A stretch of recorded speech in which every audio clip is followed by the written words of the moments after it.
ಸಚಿವೆ ಲಕ್ಷ್ಮೀ ಹೆಬ್ಬಾಳ್ಕರ್ ಕಾರು ಇವತ್ತು ಬೆಳಗ್ಗೆ 6 ಗಂಟೆಗೆ ಅಪಘಾತವಾಗಿದ್ದು ಲಕ್ಷ್ಮೀ ಹೆಬ್ಬಾಳ್ಕರ್ಗೆ ಚಿಕಿತ್ಸೆ ಕೊಡಿಸಲಾಗ್ತಾ ಇದೆ.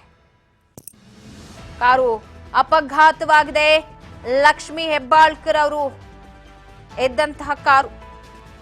ಸದ್ಯ ಪ್ರಾಣಕ್ಕೇನು ಅಪಾಯ ಇಲ್ಲ ಅಂತ ವೈದ್ಯರು ಹೇಳಿದ್ದಾರೆ. ಸೇಫ್ ಆಗಿದ್ದಾರೆ ಅಂತ. ಚಿಕಿತ್ಸೆ ಮುಂದುವರೆದಿದೆ ಖಾಸಗಿ ಹಾಸ್ಪಿಟಲ್ನಲ್ಲಿ ಹೆಬ್ಬಾಳ್ಕರ್.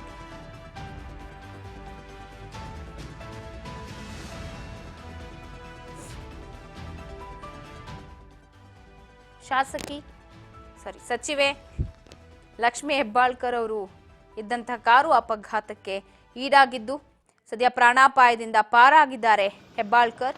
ಸದ್ಯ ಅವರನ್ನ ಸ್ಥಳೀಯ ಒಂದು ಖಾಸಗಿ ಹಾಸ್ಪಿಟಲ್ಗೆ ದಾಖಲು ಮಾಡಿ ಚಿಕಿತ್ಸೆಯನ್ನ ಕೊಡಿಸಲಾಯಿತು.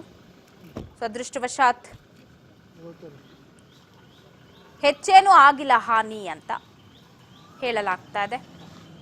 ನಾಯಕರುಗಳು ಕೂಡ ಕಾಲ್ ಮಾಡಿ ವಿಚಾರಿಸ್ಕೊಳ್ತಾ ಇದ್ದಾರೆ ಹೆಬ್ಬಾಳ್ಕರ್ ಅವರ ಆರೋಗ್ಯ ಹೇಗಿದೆ, ಚೇತರಿಕೆ ಕಾಣಿಸ್ತಿದ್ಯಾ ಹೇಗೆ ಅಂತ. ಸೊ ಎಲ್ಲ ಬೆನ್ನಿಗೆ ಸ್ವಲ್ಪ ಬಲವಾದ ಪೆಟ್ಟು ಬಿದ್ದಿದೆ ಅಂತ ಕೂಡ ಹೇಳ್ತಾ ಇದ್ದಾರೆ. ಸದ್ಯ ಇಡೀ ಕುಟುಂಬಸ್ಥರು ಕೂಡ ಹಾಸ್ಪಿಟಲ್ ಬಳಿ ಇದ್ದಾರೆ.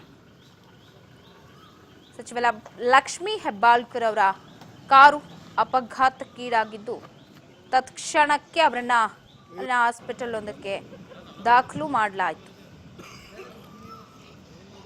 ಸದ್ಯಕ್ಕೆ ಹೆದರುವ ಅವಶ್ಯಕತೆ ಇಲ್ಲ. ಯಾರು ಕೂಡ ಭಯ ಪಡಬೇಡಿ.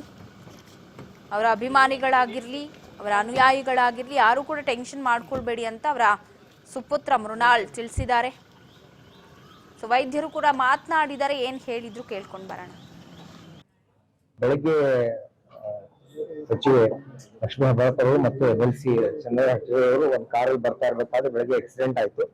ಅವಾಗ ಅವರು ಬೆಳಗ್ಗೆ 6 ಗಂಟೆ ಅಷ್ಟೊತ್ತಿಗೆ ಹಾಸ್ಪಿಟಲ್ ಬಂದ್ರು. ನಾನು ಡ್ಯೂಟಿ ಮೇಲೆ ಇದ್ದೆ. ಅಂದಾಗ ಮೇಡಮ್ಗೆ ಕತ್ತಿಗೆ ಮತ್ತು ಬೆನ್ನಿಗೆ ಪೆಟ್ಟಾಗಿತ್ತು. ಸಿವಿಯರ್ ಪೇನ್ ಇರೋದ್ರಿಂದ ಅವ್ರಿಗೆ ನಾವು ಅಡ್ಮಿಟ್ ಮಾಡಿ ಆಂಟಿಬಯೋಟಿಕ್ಸ್ ಮತ್ತು ಪೇನ್ ಕಿಲ್ಲರ್ಸ್ ಕೊಟ್ಟು ಅವ್ರಿಗೆ ಪೇನ್ ಕಡಿಮೆ ಆದ್ಮೇಲೆ MRI ಮಾಡಿದ್ವಿ. MRI ಅಲ್ಲಿ L1 ಮತ್ತು L4 ಕಂಪ್ರೆಷನ್ ಫ್ರಾಕ್ಚರ್ ಇದೆ. ಕುತ್ತಿಗೆಯಲ್ಲಿ ಮತ್ತು C4 C5 ಸ್ವಲ್ಪ ಸಬ್ಡಕ್ಸೇಷನ್ ಇದೆ. ಅದಕ್ಕೆ ಮೇಡಮ್ ಟ್ರೀಟ್ಮೆಂಟ್ ನಾವು ಕೊಡ್ತಾ ಇದೀವಿ. ಹೊಟ್ಟೆವರೆಗೂ ಸಿಟಿ ಸ್ಕ್ಯಾನ್ ಮಾಡಿದ್ವಿ. ಅವ್ರ ಮೆದುಳಿಗೆ ಬಾವು ಬಂದಿದೆ. ಅದಕ್ಕೆ ಅವರು ಟ್ರೀಟ್ಮೆಂಟ್ ತಗೊಂಡು ಮನೆಗೆ ಹೋಗಿ ಬರ್ತೀನಿ ಅಂತ ಹೋಗಿದ್ದಾರೆ. ಅವರು ಬಂದು ಆಮೇಲೆ ಅಡ್ಮಿಟ್ ಆಗ್ತಾರೆ. ಇಬ್ರು ಚಿಂತಾಸ್ಥಿತಿಯಾಗಿ ಏನಿಲ್ಲ, ಎಲ್ಲರೂ ರಿಕವರಿ ಆಗ್ತಾ ಇದ್ದಾರೆ. ಮತ್ತೆ ಅಂತ ಹೆದರುವಂತ ಒಂದು ಕಂಡೀಷನ್ ಇಲ್ಲ.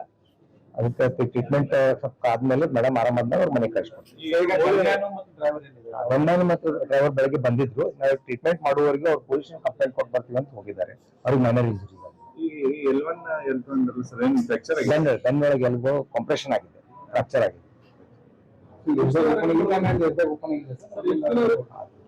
ಬಗ್ಗೆ ನಮ್ಗೆ ಗೊತ್ತಿಲ್ಲ. ಮೇಡಮ್ಗೆ 1 ಮಂತ್ ರೆಸ್ಟ್ ಇಲ್ಲ, ಆಪರೇಷನ್ ಅದೇನ್ ಬೇಕಾಗಿಲ್ಲ. ಮೇಡಮ್ 1 ಮಂತ್ ರೆಸ್ಟ್ ತಗೋಬೇಕಾಗ್ತೈತಿ. ಚಂದ್ರಶೇಖರ್ ಒಂದು 8 ಡೇಸ್ ರೆಸ್ಟ್ ತಗೋಬೇಕಾಗ್ತೈತಿ. ಬೆಳಗ್ಗೆ ಆರೋಗ್ಯದ ವಿಚಾರ ವೈದ್ಯರು ಮಾತನಾಡಿರೋದು. ಸೊ ಏನು ಭಯ ಪಡೋ ಅವಶ್ಯಕತೆ ಏನಿಲ್ಲ. ರಿಕವರ್ ಆಗ್ತಾರೆ. ಡ್ರೈವರ್ ಕೂಡ ಮನೆಗೆ ಕಳಿಸಿದ್ದೀವಿ. ಅವರ ಆರೋಗ್ಯದಲ್ಲಿ ಏನು ಸಮಸ್ಯೆ ಇಲ್ಲ. ಅವ್ರಿಗೂ ಸ್ವಲ್ಪ ಪೆಟ್ಟಾಗಿತ್ತು. ಸೊ ಅವ್ರಿಗೂ ರೆಸ್ಟ್ ಬೇಕು ಅಂತ ಹೇಳಿ ಮನೆಗೆ ಕಳಿಸಿದ್ದೀವಿ ಅಂತ ಹೇಳಿದ್ದಾರೆ. ಹೆಬ್ಬಾಳ್ಕರ್ ಅವ್ರಿಗೆ ಈಗ ಚಿಕಿತ್ಸೆ ನಡೀತಾ ಇದೆ. ಅವ್ರಿಗೂ ಕೂಡ 1-2-3 ದಿನ ನೋಡ್ತೀವಿ. ಯಾಕಂದರೆ ಅವ್ರಿಗೂ ಬೆನ್ನ ಮೂಳೆಗೆಲ್ಲೋ ಏಟು ಬಿದ್ದಿದೆ ಅಂತ ಕೂಡ ಹೇಳ್ತಾ ಇದ್ದಾರೆ ವೈದ್ಯರು. ಸೊ ಹಾಗಾಗಿ ನೋಡಿ ಅದಾದ ನಂತರ ಕಳಿಸ್ತೀವಿ, ಯಾವ ರೀತಿ ಇದೆ ಅವ್ರ ಪರಿಸ್ಥಿತಿ ಅನ್ನೋದನ್ನ ನೋಡ್ಬಿಟ್ಟು ಕಳಿಸ್ತೀವಿ ಮನೆಗೆ ಅಂತ ಹೇಳಿದ್ದಾರೆ ವೈದ್ಯರು ಕೊಟ್ಟಿರುವ ಮಾಹಿತಿ. ಯಾರು